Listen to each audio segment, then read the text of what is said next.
Good afternoon, good evening. Thank you so much for joining us for season 2 of Sharpe Talk. I am your host, Rebecca Sharpe. And my name is Lodish Sharpe. This is my child, my second oldest daughter. Thank you again for joining us for episode 1, season 2 of Sharpe Talk. Got an exciting guest, one of my fellow UCLA brethren, that's going to join us on the show tonight. Thank you for joining us. Yeah, so without further ado, we have Mike Lodish, who is one of the only players to have played in 6 Super Bowls. He is a father of one, like my dad mentioned, fellow UCLA Bruin, and a very close and wonderful friend to the Sharpe family. So without further ado, Mike Lodish. How's it going? Hello, Mike. Thank you so much. Hi, Rebecca. Hi, Louie. How you doing? I'm doing wonderful, Jeff, fellow Bruin, one of Michigan's favorite sons. Oh, you're too kind. What's the here? Let me pull up his name. Mick McCabe named you to one of the 50 greatest players in Michigan high school football history. Congratulations on that honor, and pleasure is ours. Privilege to have you join our show. Well, I got to tell you, thank you. It's my honor to be a part of your show, and just to mention something about the Mick McCabe thing. I think they missed a guy in Lewis Sharpe. Okay, so a Detroit native as well, and a fellow Bruin, and anybody could have made that team. There's a number of people out there that could have made that team. So do I feel blessed that I'm on that? Yes, I do. And I thank God every day for the gifts that he's given me. But I make no mistake that there's many, many great athletes out there that deserve to be on that list. And I got to be honest, I'm very thankful and honored to be a part of it. So I hope, Louis, in the league and in school, there's always somebody bigger, stronger, and faster somewhere, right? So I think the biggest thing is to just continue to work hard and have a focus and have a drive and look through that conduit and achieve that goal. So thank you. Absolutely. And Mike, speaking of working hard and having focus, you as a 10th round draft pick out of UCLA, went on, played, was it 9-10 years with the Bills? I played 11. Yeah, I got 11 in. Yeah. 4 Super Bowls with the Bills, all losses. Mm-hmm. And then you went and played with the Denver Broncos. Now, did you play with Elway? You played with Elway, right? Yeah, John, I got an opportunity to play with at the time when, I was in the league from 1990 to 2000. Plan B was around, which was, Rebecca, I don't know if you probably ever heard of what Plan B was. Your dad might be able to tell you about. But it was basically you were kind of sequestered to the team after your contract ended. They got the right of first refusal to keep you.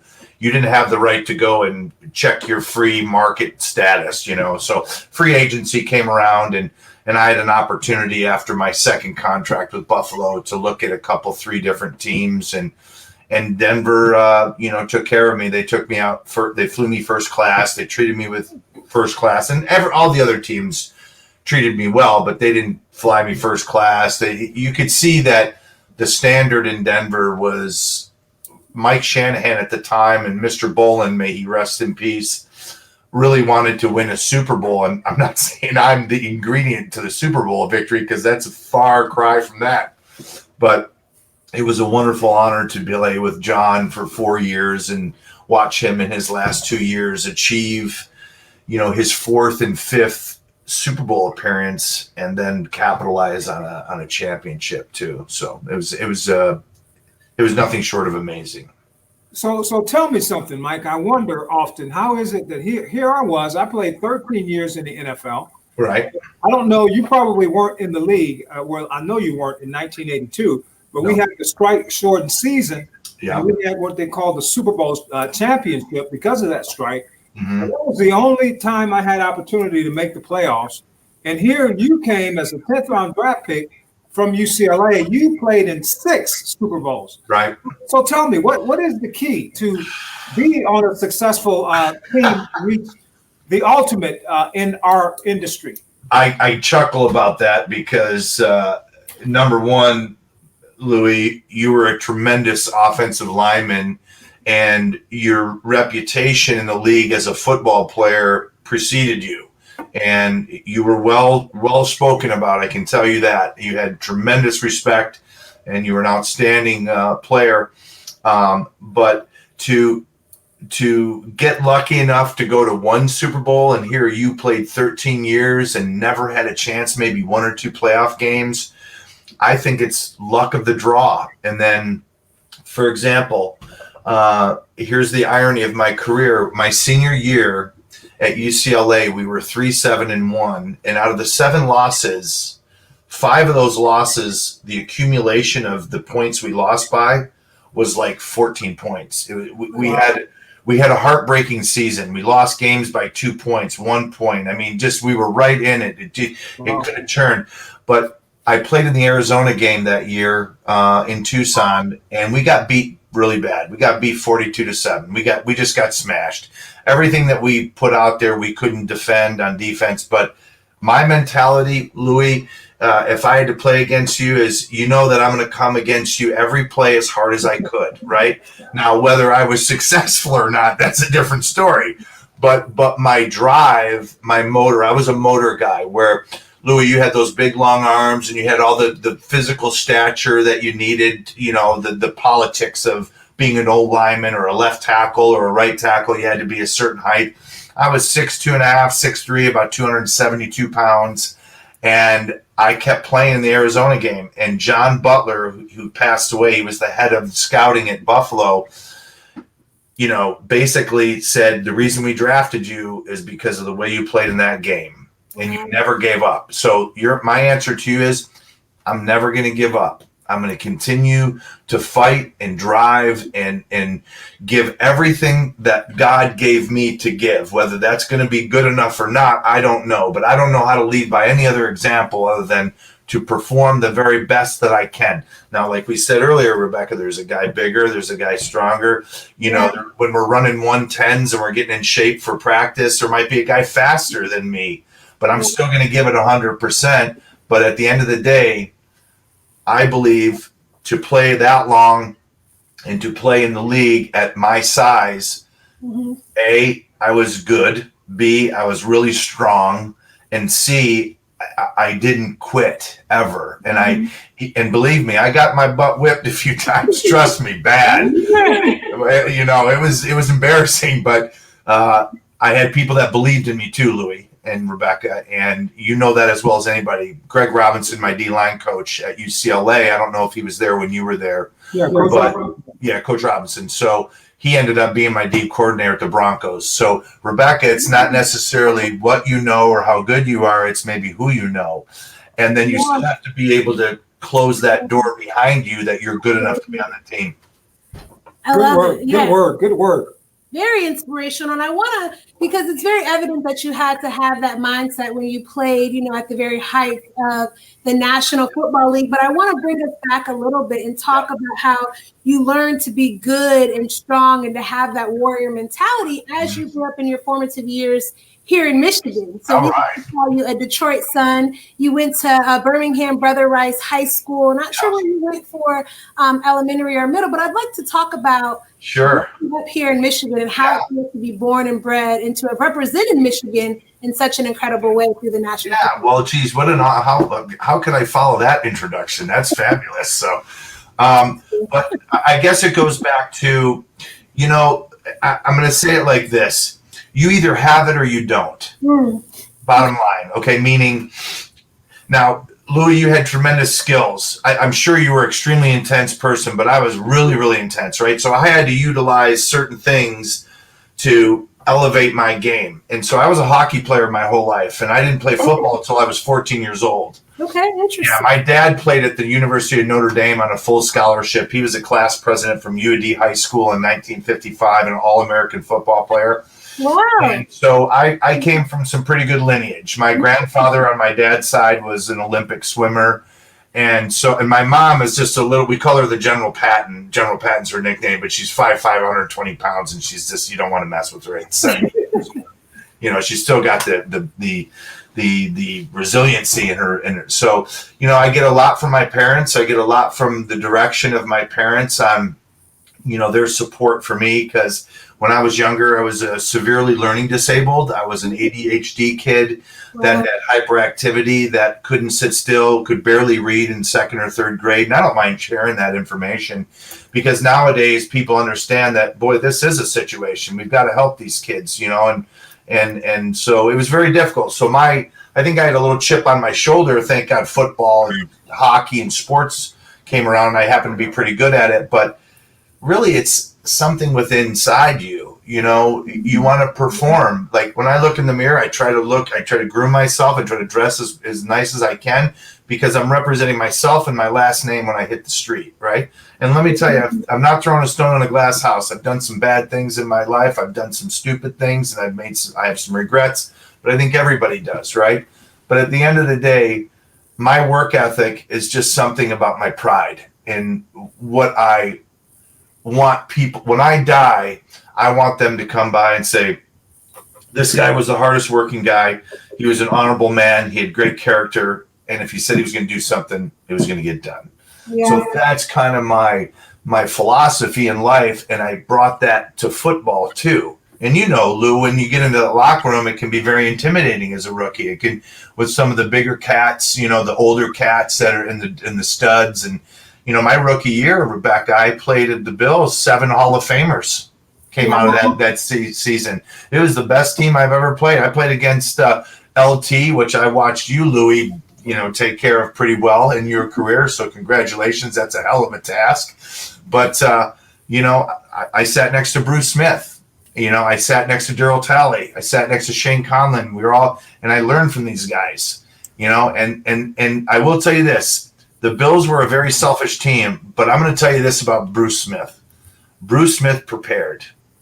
He said, rookie, you coming with me to watch film? And what was I going to say? No, of course I'm coming with you. I'm watching film.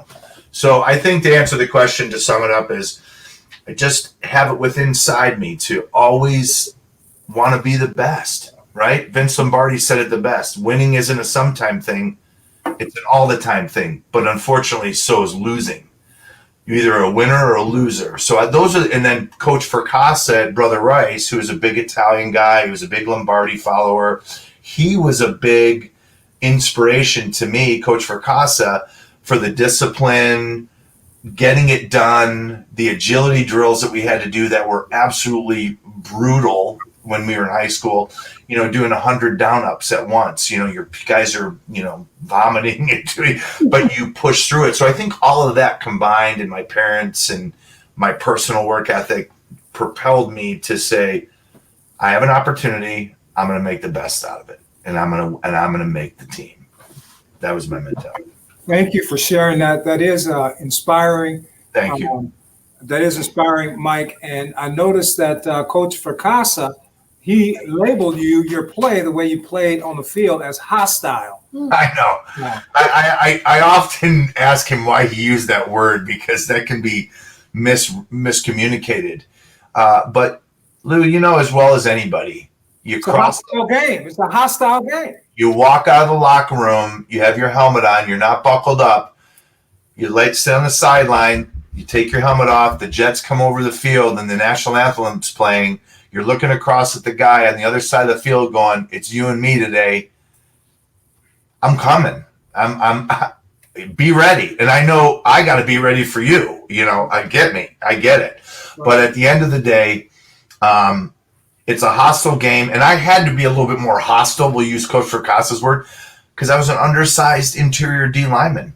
I had to have that heart, Rebecca, to play against guys like the size of your dad. I mean, what were you 300 pounds when you played? Yeah, I played between 280 and 300. Yeah. Okay, so and you're tall, what, 6'6", 6'5", something like that? 6'5". Okay, so I got to get up underneath him to even have any leverage, because if he leverages me, it's game over. I'm done. So it was a scared thing, because I was afraid I wasn't going to be successful in the business world, because all I knew at the time was football, even though we went to school and I got an economics and history degree, whatever. But I wanted to be in the NFL, and I wanted to make that money, and I wanted to have, that lifestyle, that I'm an NFL player is what I was looking for. So that all motivated me. Yeah, and I thank you so much, especially for really highlighting the learning disability that you conquered as you were growing up, because I think that there are so many young people that feel like that disqualifies them. But Mike Lodish, your life story, Yeah. really your trajectory shows. And I love that you brought up Coach Lombardi. There's a quote that I love, and he says, "The quality of a person's life is in direct proportion to their commitment to excellence, Yes. regardless of their chosen field of endeavor." Correct. And so that commitment to excellence, and to your family name and your legacy, all of those things played a tremendous role in you achieving, again, such great success. So thank you for sharing even the humble beginnings, because we all, experience different things in growing up, but there is a greater on the other side, right? If we don't and that's wonderful that you bring that up about Coach Lombardi. He's been a very inspirational person to me. I have a framed letter from him, "What It Takes to Be Number One" by Coach Lombardi, in my garage, my man cave. Wow. And it says, basically, you need to read it. It's basically in the bold letters. He says you have to pay the price, and in life you have to pay the price in everything that you do, and you'll have to pay the price in mistakes that you do. And I think we all are aware of, we've made mistakes in our life, and that's okay. But, getting back to the learning disabled thing, is I bring that up because I was very embarrassed about it when I was younger. I was very insecure that I wasn't smart or wasn't qualified to be a business person, or what was I going to do with myself? How was I going to make money for my family? And that's what motivated me even more to stay in the league, because that was what I was good at. So, I think if anybody has a learning disability or needs any, pep talks or needs any sort of direction, I know a lot of people that can help kids.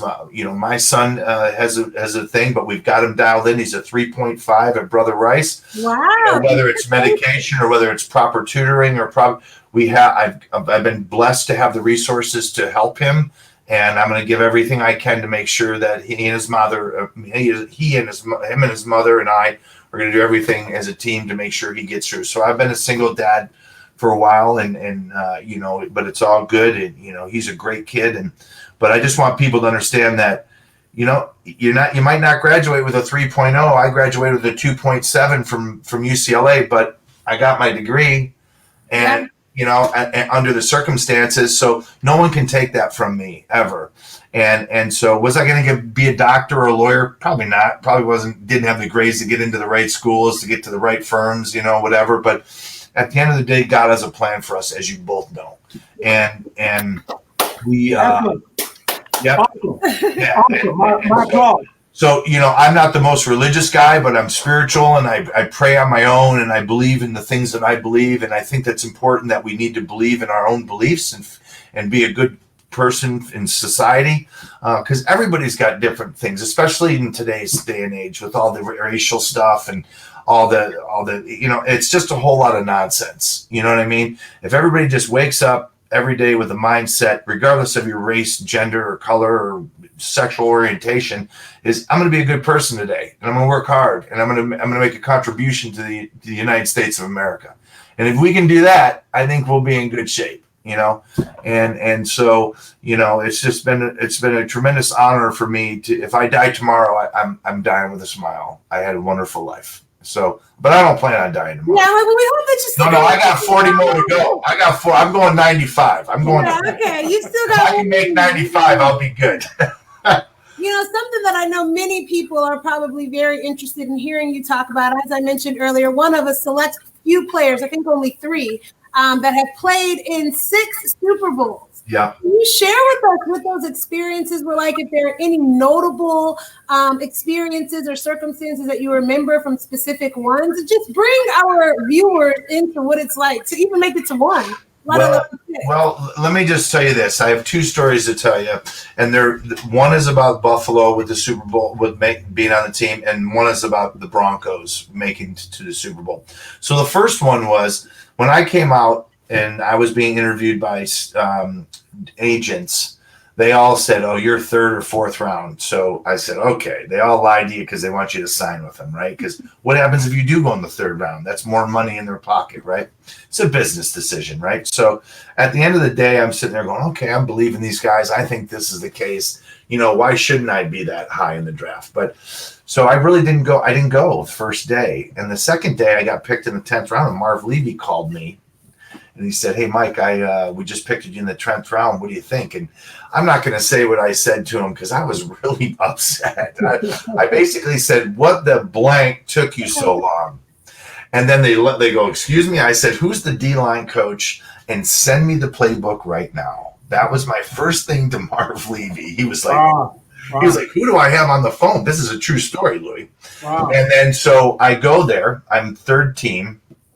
I get into a fight with a guy named Chuck Dickerson was my coach, and I beat the guy up pretty good or whatever. I don't want to talk about that, but he gave me a shot. And because I played at UCLA, I played in a 3-4, Rebecca, which is a true nose guard and 2 3-point defensive tackles. I played left defensive tackle. Bruce played right defensive tackle, but I knew how to play a 7 technique and a 5 technique and a 4-eye. Your dad can tell you what that means. So Chuck took me, and Bruce had his knee scoped that year, and he wasn't in training camp. He says, "You're starting for Bruce the first game against the Giants." So I went against Jumbo Elliott, remember Reisenberg, Jumbo Elliott? And I got 2 tackles for no gain, and the owner came up and said, "Hey, Brother Rice, nice job, Mr. Oh God, now I'm blanking on his name." The owner for the Giants, or no, the owner for the Bills, Ralph Wilson. So he knew I played, and he's a Grosse Pointe guy. He lived in Grosse Pointe, and he's got Ralph Wilson Insurance Agency. He's passed away now. You know that, I think. But so that was and I made it. And so I had a great first game. And then I beat Jim Lachey in a scrimmage at the stadium, and everybody loved me because I was balding and I looked like Mike Webster, and I was an old throwback, and the Buffalo guys. Wow. So that propelled me. So now all of a sudden there's 4 Super Bowls. Like I come out of my 4th year, Rebecca, and I'm batting 1,000 going to the Super Bowl. Like what? Everybody isn't supposed to do that. I mean, I'm Mike Lodish, So look at the irony with the draft and all that stuff. But it was at Perseverance where I got the shot, and I went to UCLA with a 3-4. Now I go to Denver after my first year there. They cut the nose guard that came. His name is JJ. And George Dyer came up to me and said, "Hey, Mike, you're starting nose tackle for the 96 season." I was like, "What are you talking about? JJ's coming." He goes, "No, we just cut him on the way to the airport." I was like, "What?" So I started the whole year. We went 13-3, and we lost to Jacksonville in the second round of the playoffs because we had home field advantage, and we didn't have to be competitive for 4 weeks. We clinched home field advantage with 3 games to go in the regular season, which is a curse because now everybody kind of lets the air out a little bit. You got to keep the air up. You got it every week. You got to grind. You got 4 more weeks to go, right? So after that year, I didn't get signed back. I was done. 7 years in the league. That was it for me. Jumpy Geathers, who Louis, was backing me up in 96. That next year, 2 weeks into training camp, I get a phone call from Mike Shanahan. He says, "Mike, how you doing?" I said, "Coach, what's going on?" He says, "You ready to go?" I said, "What are you talking about?" He goes, "I'm on the field right now, and Jumpy just blew out his Achilles tendon." And I said, "You got to be kidding me." I said, "What about Mark Campbell, the 2nd-round draft pick?" He says, "He can't play." He says, "We're cutting him when you come in. Here's $1.1 million for 2 years. We're going to pay you $550. I can't give you anything up front, but you're going to make the team." I said, "Send me the airplane ticket. I'm ready." And that was the 2 that year, and the next year were the Super Bowls. So that's how I got into those 2 Super Bowls, and we won them. So that's God working in mysterious ways. And he said, "How much do you weigh?" I said, "Well, about 265. He says, "Can you be 280? I said, "I can be 280 in about 8 days. No problem." I could just start eating. And so I went, and that was it. And then I played 4 more years. So interesting. Wow, what a story. Thank you for sharing. Jumpy Geathers. Remember Jumpy Geathers? I remember he played with the Redskins. He was known for the forklift. Yes. That guy can take you to the quarterback. Any lineman in the league, he could do like that. He was 6'7", Rebecca. He was 300 pounds. He was the darkest brother, skin color, like dark. He looked evil. He had the widow's peak. He had the long chin, and he'd go, "Hey, Mike, you want to come with me?" Like, he'd always mess with me, but he loved me. Like, I love Jumpy, right? But he was a really dark brother, his skin color, and he was so strong that, just like your dad said, he had a forklift move. He would dip and bring his arm underneath your dad's armpit And I've seen him ragdoll 320-pound men. Wow. And he's 6'7", 300 pounds, and he's shredded. He's not fat at all. And he's strong. And I remember the other time the weight coach said to him, "Hey, Jumpy, will you come in and do some benches with us?" He goes, "Coach, I don't need to bench." He goes, I was working out and I had like 365 on, which is 345s and a quarter. I was doing like triples or whatever. And he said, "If you can lift that one time without warming up, you don't have to come in." He says, "No problem." He got on the bench press. He said, "Coach, I'm not going to lift it one time." And he's resting it on his chest. He goes, "I'm going to do it 5 times. Boom, boom, boom." And he says, "I'm going to take off now." Okay. He goes, "No problem. We'll see you later, John." The guy had like incredible, like he had oak strength. Like Herculean strength. Herculean. That's a great adjective. Fantastic. So that's kind of, I had some characters, and so you ask about the 6 Super Bowls. It was a blessing. It was incredible. And to me, I was hoping I was an inspiration to all those guys that were backups to say, "Hey, look, just keep working hard. If you make a team, you give yourself a chance to do something great." And that's what it is. Yes, we make our plans. The Lord determines our steps, and it's evident you were destined, to. I don't know about that, but maybe. This record, no, and the fact that you are so humble and you can speak so inspirationally to others, because even for me, I clearly do not play football, but what it is that you're saying, and as you are describing your journey, is definitely very encouraging to me, and I'm sure many others are very exhorted by your words. So, Mike, as you know, Sharpe Talk is about football, family, friendship, faith, and fun. You mentioned your family earlier, but I just also wanted to hear more about, how important family is to you, the friendships that you've been able to cultivate over the years while you were in the league and now even life after. Share with us how those relationships have helped to shape you into the man you are today. Well, I'm just going to go out there and say that, hey, Max, come here. No, this is my son. We love this is my son, yeah. So this is Louis Sharpe and his daughter. I'm on a interview. We're doing a cast. So this is my son. Come on, jump in here. Hi, Max. That's my son, Max. He's a hockey player. This is Louis Sharpe and his daughter Rebecca. Hi, nice to meet you. Nice to meet you. Congratulations on your outstanding academic and athletic success at Brother Rice. Thank you. I appreciate it. That's a legend right there. 13 years in the NFL, man. He blocked LT pretty good, let me tell you. So anyway, so family, I mean, it's everything, right? I mean, so we can all say that, but what I wanted to say is I hope people that are watching this know that if you got tough issues with your family, don't think you're not alone. Everybody does. I do. We have tough issues at the Lodish family. You got tough issues at the Sharpe family. You just got to work through it. But you got to be able to talk the tough talk.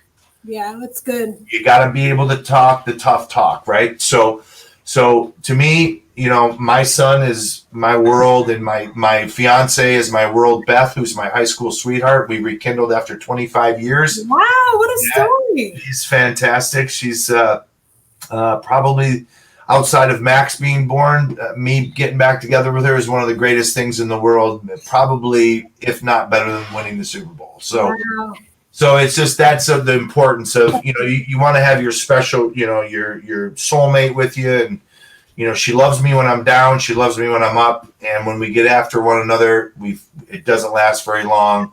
And everybody has arguments, and but faith for me is I was raised Catholic. I believe that God has a plan for all of us, and I believe Jesus died for my sins.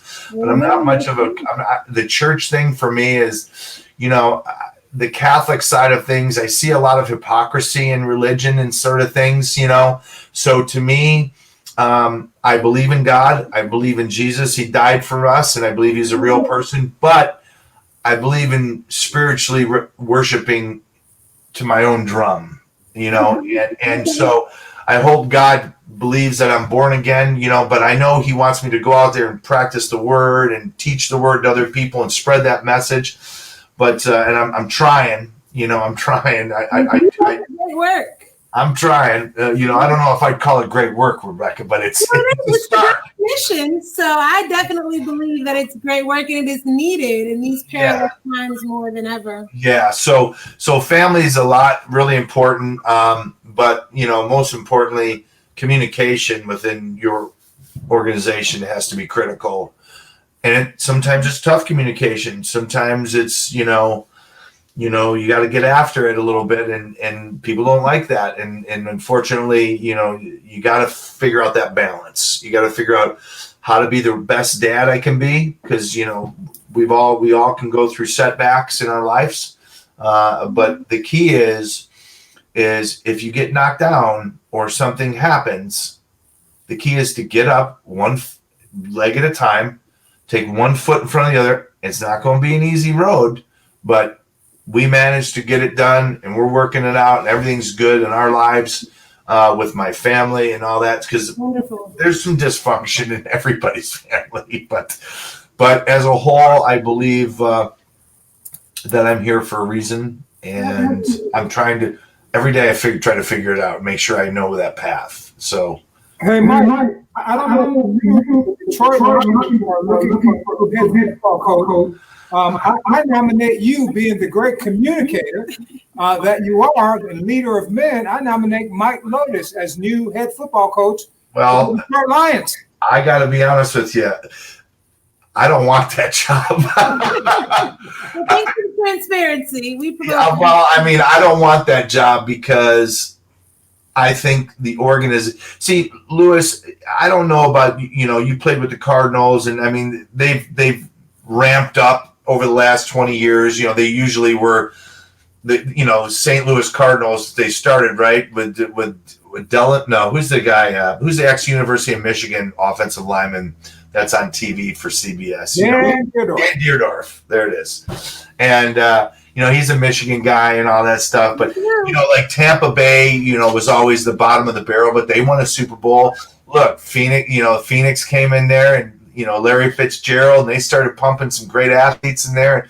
Look at Tampa Bay. They won a Super Bowl with Mike Allstott and Lynch and all these guys. If they can do it, why can't the Lions? And the Lions just have never seemed to be able to do that, or at least be competitive as a postseason participant, So I wouldn't want it, because I think the upper management at the Detroit Lions needs to leave the reins to a professional football mind, like a Mike Shanahan and a Bill Polian, to build a team. Bill Polian was the Buffalo Bills GM, Rebecca, and he was the GM at the Indianapolis Colts when they went and won the Super Bowls. And speaking of the Buffalo Bills, obviously that's the team that you played many seasons for.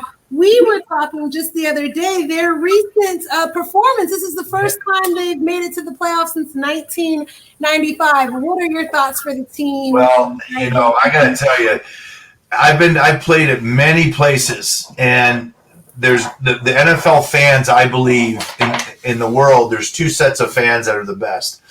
Professional soccer in Europe, FIFA, those people are absolutely crazy, okay? And then the NFL fans, okay? The NFL fans, and they're all crazy everywhere. But there's a couple of places specifically that are really crazy. One of them is Buffalo. The other one is Oakland, okay? And Kansas City's pretty gnarly too. Now Philadelphia is pretty good too. They're crazy, but in other words, the people that are close to you as a player, right, Louis? How many times do you get told you were terrible, and by fans and screaming at you and flipping you the bird? And I mean, all the time. I got hit in the head with a battery in Oakland, so we had to wear our helmets and look to the field. You couldn't look back at you come off and you kind of look around and start gazing and stuff, So the Denver Bronco fans are huge too, but I believe that the Bills Mafia is unbelievable fan base. The number one in the NFL, they say. Wow. And they're there at 8:00 in the morning on a 1:00 Sunday game. They're drinking Fireball and Rumple Mints at 9. They're drunk by 10:30, and they're absolutely crazy. Not that I'm promoting alcohol use. I'm just saying this is what they do.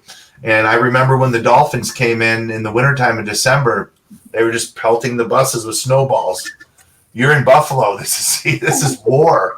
And, you know, when you have that sort of fan base as a football player or as a competitor, period, and you know, Louis, it resonates in your heart as a player, right? Just like if you're a performer and that crowd's rocking and it drives the performer on stage, you know, or they're just kind of dead in their seats. When they're going crazy and they're, you know, you guys are awesome. They're screaming, you know, they're falling all over one another and they just have a blast, you know. And you're just like, we got to get this done for them. Let's go, and our team and our boys. Let's go, and our families. Let's go. We got a lot riding on our shoulders here. So it's one. I mean, the NFL fan base is excellent. You know, but we don't have fans this year, right? Due to COVID-19, so they still managed to make it to their first playoff appearance since 1995. What are you expecting to see from the team during this time? Well, I'll tell you, yesterday's game was fantastic. And Frank Wright is the head coach at the Indianapolis Colts, who was a quarterback on my team for 5 years, and who's an excellent coach. And he's got Rusty Jones over there, our strength coach, you know, still. And so he's still in the league. But at the end of the day, the Bills found a way to win. And they got robbed. If you saw the game yesterday, a receiver for the Colts caught the ball, picked it up, picked his knee up, and then they stripped it, and they called it a catch, and he was down, and the game would have been over then. But eventually, it was over, and the Bills won. But the Bills won, I think, 27-24, and it was just a hard-fought playoff January game that, you know, I remember playing in a lot, you know. Yeah. For me, with my experience, I was in the playoffs for 7 or 8 years out of my 11 years, and there's 4 different speeds in the NFL. There's preseason speed, there's regular season speed, there's playoff speed, and then there's a Super Bowl speed, you know, of the players and the way we move and how quickly we execute our responsibilities on each play. So yeah, wonderful. Thank you so much.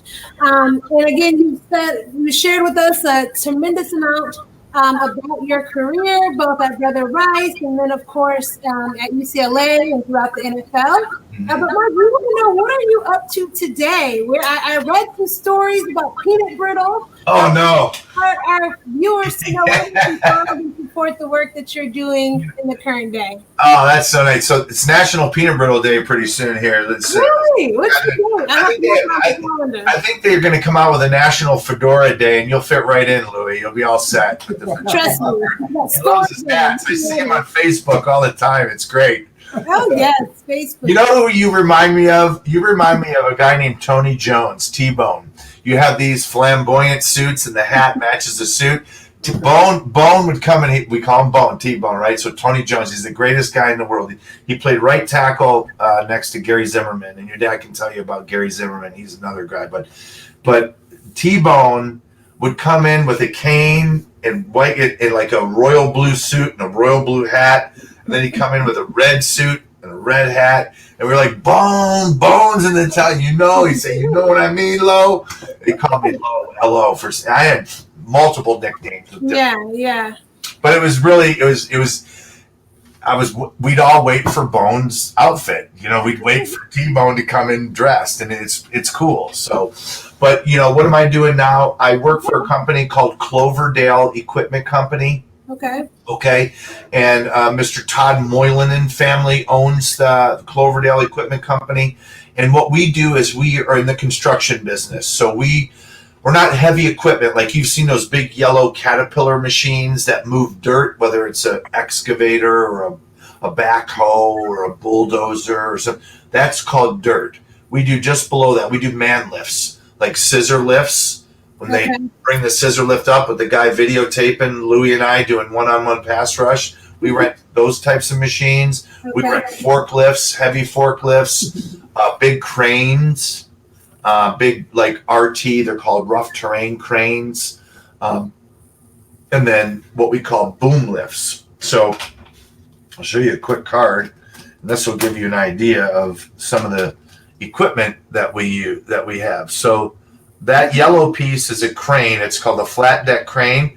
And that orange piece is a telehandler. So you'll see that's rough terrain with the big wheels. The flat deck crane usually is in like GM's plant or Chrysler's plant, because the plants are so tight, they need something narrow but can boom out and lift machinery and stuff. So it's huge business, multi hundreds of millions of dollars. It's called heavy equipment, but we're like medium to lightweight equipment. Okay. But so I've gotten I've been into that for a year, and it took me about 10 years to deprogram. I had some. I enjoyed myself for a while. Louie and I have talked about some things, and it's you get a grip on life, and you get a grip on what you're doing and what you're not doing and what you're supposed to be doing. And I was blessed to be pulled out of some darkness. So So, and I don't mind sharing stuff like that. I was probably drinking a little too much coming out of the league because the Jets weren't flying over me anymore. Who am I? What am I going to do? I'm sure you've, I guarantee you've thought that about yourself, Louie, and you've had in your journey of life. All of us. Yeah, and amen. And to me, I'm just blessed to be in the position right this second talking to both of you, because there's been. I started to go down a wrong path for a while, and something brought me out of it. I don't know what it was, but I can say God or whatever, but maybe just a divine intervention, with myself. But, and I'm not saying that I was like addicted to anything or anything, but I'm just saying I was starting to get, who am I? What am I? I mean, Rebecca, I don't know if your dad's ever talked to you, but, for including college, 17 years of, I got class at 8. I got taping at 2:30. I got to be on the field at 3. We got meetings afterwards, and I got to go do my homework. Then the pros. I got to be in at special teams at 7:30. We got team meeting at 8:45. We got breakout meeting. Everything was structured, Rebecca. Yeah. So when you get out and you're still a kid, look, we were just a bunch of kids playing football. I don't care if you're 34 years old or not. You're still just a big kid. You're goofy, right? You're out there screwing around, and you get to, your sense of reality is warped, with everyday life that you have to deal with as what I call a civilian, a non-NFL player, right? You're a civilian. We go to war. We're soldiers. We're, however you want to say it.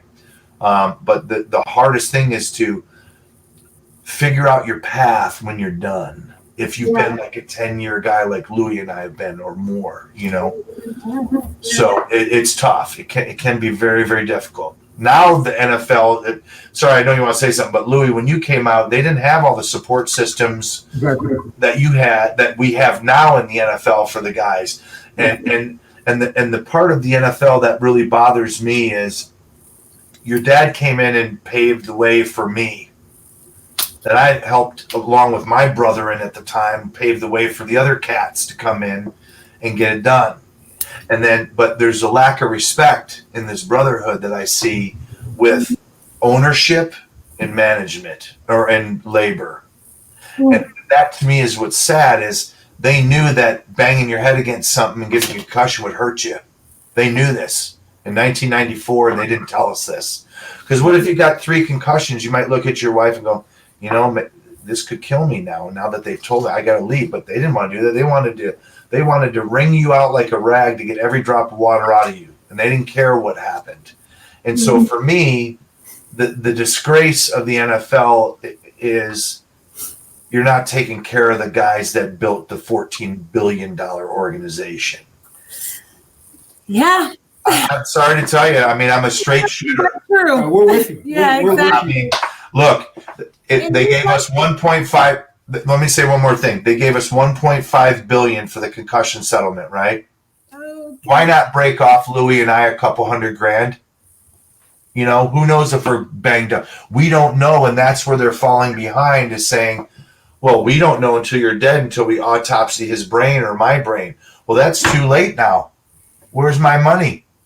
That I could help my family deal with me when I become a caged savage. Or, no. You don't know how it's going to look at Junior Seau. he took a gun and shot himself in the chest because he knew he was screwed up. He didn't want to shoot himself in the head. He wanted his brain to get examined. My buddy Shane Dronette shot himself 5 years after he left the league. He thought that he had to go pick up his daughter at the airport at 2:00 in the morning. And he's like, no, honey, I'm leaving. And he couldn't deal with it anymore. And he ended his life in his, yeah. So it's a very sobering reality. You know, we get a chance to talk about all of the wonderful things that come along with being a part of the National Football League, but there's another side. There's a dark side to the game.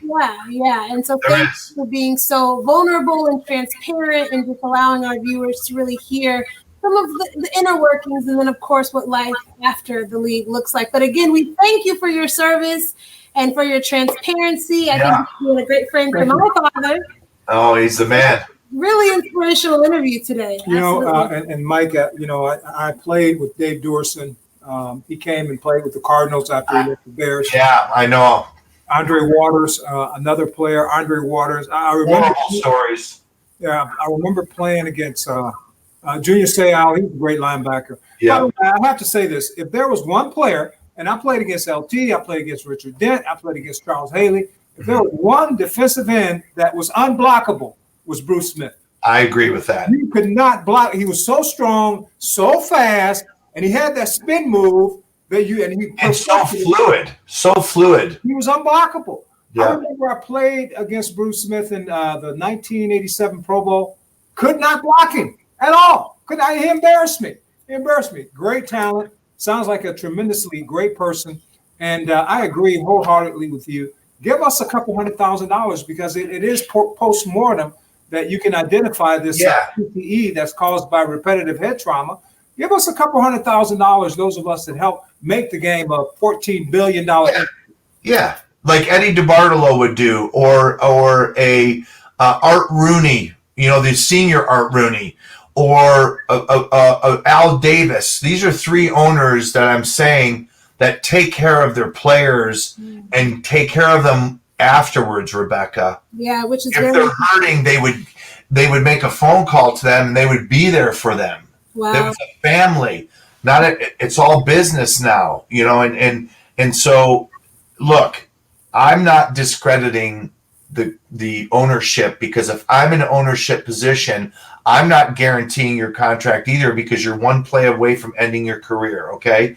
Which means I'm liable, right? So on a business side of it, I get it. But where's the morality side and the ethical side and the appreciation for, you know, I don't know if you know this, but he was an offensive tackle, so he banged around with a lot of guys. But when you're in the middle and you got to deal with 650 pounds, it's a whole different world. I'm going to tell you right now, his world is brutal because he's got Derek Thomas, Bruce Smith. He has some. It's going to pucker him up a little bit. You know, he's got to be ready. Now I got to deal with just straight abuse. Every play. In practice and in the game. Practice. And you can't break me off something you don't think my brain. I mean, they know this. They know this for a fact. Maybe greater redemption is to come. I mean, at this point, after the unprecedented year we saw in 2020, anything is possible. Miss Sharpe, I nominate you to represent us for that. Hey, I'm here. You know, I'm definitely passionate and fervent and educated on the topic, both experientially and via the book. So you never know what type of partnerships could emerge. I just want to know if you're a bulldog, though. If you latch on, you're not letting go. It's in her Time blood. will tell. It's in her blood. I figured that, but I wanted her to tell me that. But she's just going to come in with that beautiful smile and just go, I'm going to crush you here. So no, that's great. Thank you. You're welcome. Interview, Mike. You're the best. Very enlightening. I feel like I'm a better person as a result of listening to your inspirational message and talk. Thank you so much. And the message of fortitude and resilience and, you know, being born for such a time as this. So thanks to Max, who came on as well and said hello. Right. We wish you and your family a very happy new year. And again, just believing for greater days to come here in 2021. Thank you, Mike. And they will. Thank you, Rebecca. Thank you, Louie. And I wish you nothing but the best in your endeavors and what you're seeking to become. I think the world is your oyster, and you're just a lovely person, and your heart is wonderful. And I know you learned a lot of that from your dad, you know. So at the end of the day, you know, it's been wonderful, and whatever I can do to help propel you, Rebecca, and your career, I would be more than willing to happen. But the last thing I want to say, follow up with you on that. yeah, no worries. And the last thing that I want to say about anybody is, don't sell yourself short. Look at yourself and be okay with who you are, but learn to decide what you want to do and give it 110% effort 110% of the time. Because if you do that, when I coach football, you won't be a what if person. Well, geez, what if I would have done this? It's called regret. Yeah. And we all have regrets, but we want to minimize the regrets. So on behalf of me and the Lodish family and who we are, we're honored to be a part of your show. And I can just tell you, Louie, I look forward to even building a better friendship with you and Rebecca. I hope one day we get a chance to maybe go have lunch together with you and Louie and Beth, and maybe bring Max or something, but that would be really nice. And I just want to say that I'm glad to see that the world is starting to change. I think that needs to happen. And I think that, again, if we all just come together on an everyday basis and learn to be happy, say something nice to somebody during the day, do something nice, and look through clear lenses, not colored lenses, this world is going to be a good deal, because I think the democratic procedures are good. Even though I vote a little bit here and I vote over here and I'm over here, but I think, you know, we're starting to go in the right direction, and it's intriguing. But everybody's got to live in society and obey the rules the same way. Thank you, Mike. Thank you. Have a wonderful day. Hey, Mike, thank you for that inspiring message you just gave. We are on the better path. I want to ask if you can, we're going to send you our address. If you can send an autograph picture of you to my brother-in-law. We'll give you his name. He's a huge NFL football fan, and certainly he would appreciate that very much. I think I have a few. I can muster some up, but I have a few extra cards. So just in case, I got cards for him too. So if I don't have a picture, but that would be awesome. From the bottom of my heart, thank you very much. May God be with all of you always on every single minute you live and every single second. Amen. And just keep working hard. It's great to see you. Thank you so much, Mike. Take care. Bye. Be well. Love you, brother. Take care. All righty. So, Dad, that was such a motivating interview. I really appreciate all of Mike's very powerful sentiments. I took copious notes, so I plan to really take a look at them and, like I said, integrate them into my own life. But I wanted us to stick around just with our viewers, because I want to know what you're looking forward to in season 2 of Sharpe Talk, Dad. Well, in season 2, I thought that was a very candid, forthcoming interview with Mike Lodish, very inspiring, and the fact that he can identify with the commoner, the everyday person. Are we still on? Yeah, we are still on. And that, you know, some of the stories that he told, that, you know, being an undersized defensive lineman coming out of college, a 10th round draft pick, you know, he always believed in himself. He always believed in himself. He always put the work in. He never neglected the work that he needed to do to be successful. And as a result of that, never quit attitude. You know, quitting just simply does not exist. And one of the things that my high school coach once told me, winners never quit, and quitters never win. So I still have that mentality, and the warrior mentality that you have to have, whether it be going out there on that NFL football field, or whether it be in business, whatever it is that you do, you have to be a warrior. You have to see yourself as a winner. And you have to recognize that, yeah, you're not going to win all the time, but when you don't win, you lose, you pick yourself up. And because you believe in who you are and you believe in what you're doing, you pick yourself up, you learn the lessons that you need to learn, and you move forward. You move forward, and you don't quit until you win, because you are a winner. You are an overcomer. You are victorious. You are the head and not the tail. Okay, come on. Above only and never beneath. I feel a preach coming on. Fearfully and wonderfully created. Come on now. All right. Look, amen, Pastor Sharpe. Yes, that was wonderful. And I definitely. Does that answer your question? It does. You know, and it makes me think of one of, you know, my favorite scriptures, Romans 8:28, that all things, God will take all things all means all. And he will work them together for our good and his glory because we love him and have been called according to his purpose. I'm looking forward to more great conversations. This has been really edifying for me to hear from legends of the league and the gridiron glory that we get a chance to display here. We've got a lot of really exciting guests coming on. So we just want to thank you all for your continued encouragement, your prayers, your support, your engagement. It really, really means a lot. And we are hopeful that Sharpe Talk will continue to bring you great content on football, faith, family, friendship, and fun. And on a personal note, I do want to share that I am going to be kicking off a new segment here in Sharpe Talk around courageous conversation. So that will begin in February. And again, just looking forward to sharing this platform with incredible people that have remarkable stories.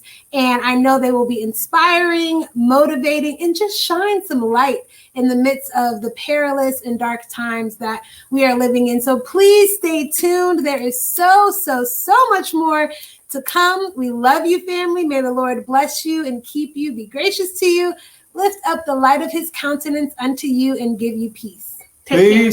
Peace. Stay safe.